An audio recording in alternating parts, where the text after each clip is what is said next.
All India Muslim personal ল board বলেছে ভারত সরকার যে বন্দে মাতরমকে mandate করেছে, মানে প্রত্যেক সরকারি প্রতিষ্ঠানে, স্কুলে বা অন্যান্য সরকারি ফাংশনে যেখানে আমাদের জাতীয় সঙ্গীত গাওয়া হবে, তার আগে বন্দে মাতরম গাওয়াটাকে ম্যান্ডেটরি করা হলো। তো সেইটা নাকি ওরা মানবে না, ওদের নাকি ধর্মীয় ভাবাবেগে আঘাত হানছে এই বিষয়টা।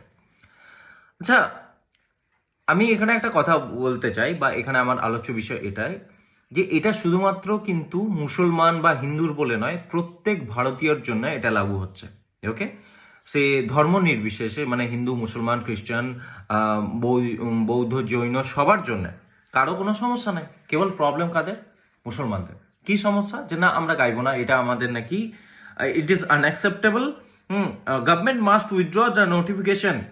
গভর্নমেন্টকে এই নোটিফিকেশন যেন তুলে নেওয়া উচিত। আচ্ছা, প্রবলেম কি? ওদের সরকারি যোজনার লাভ নিতে কোনো অসুবিধা নাই। যদি ধরুন জয়রামজি কি বলে কোনো যোজনা হয়, তো তাহলে তাতে সেখান থেকে সুবিধা নিতে অসুবিধা হবে না। যদি লক্ষ্মীর ভান্ডার নামের কোনো যোজনা হয়, তো ঢালাও নেবে, কোনো সমস্যা নাই।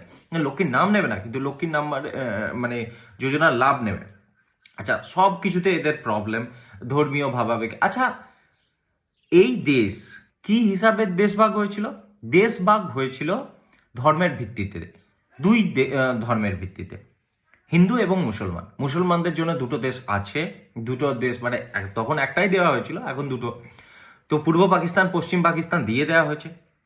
এই দেশের 95% মুসলমান মুসলিম লীগের হয়ে, মানে মুসলমান তৈরির পক্ষে ভোট দিয়েছিল। তারপরে তারা যায়নি, এখানে রয়ে গেছে, কারণ এটাকেও দারুল ইসলাম বানাতে হবে। তারপরেও এখানে আমাদের পূর্ববর্তী কিছু নেতাদের ব্লান্ডারের জন্য এই জিনিসটা ফুল পপুলেশন ট্রান্সফার হয়নি, এবং তার দায় আজকে আমরা নিয়ে ঘুরছি। যেখানে আজকে সমান নয়, ওদেরকে স্পেশাল ট্রিটমেন্ট দিতে হবে। স্পেশাল ট্রিটমেন্ট কি?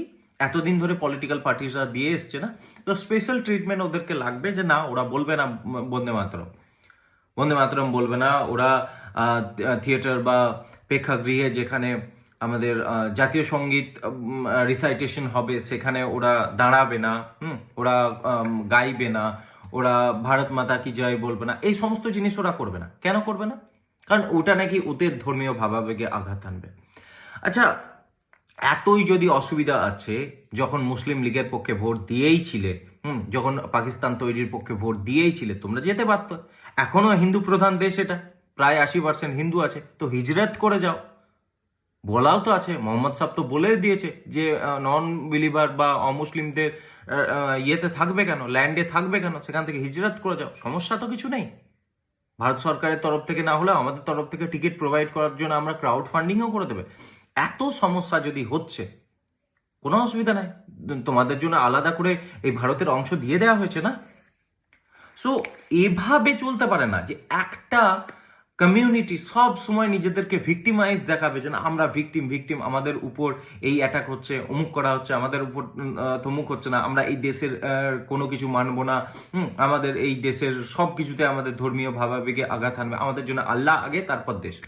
তো তাহলে আল্লাহ যদি বলেছে যে যারা নন বিলিভার বা যারা অমুসলিম তাদেরকে ইয়ে করতে, তো তাহলে তোমরা তাই করে দেবে? আমি ইয়ে বলে আর কিছু বলছি না, বুঝতেই পারছেন নিশ্চয়। সো তাহলে মানে কি, এভাবে কিভাবে চলবে? দেশের নিয়ম কানুন কোনো কিছু মানবো না, আমার সরকারের কোনো নোটিফিকেশন হোক বা সরকারের কোনো নিয়ম আমরা মানবো না। এভাবে চলবে কি দেশ? যে একটা ল অ্যাবাইডিং সিটিজেন একদিক তরফে থাকবে একটা কমিউনিটি, আর এক তরফে বলবে যে না আমরা মানবো না, দরকার হলে আমরা রাস্তায় নেমে যাবো, জ্বালিয়ে দেবো, এরকম করবো। এভাবে চলবে কি দেশ?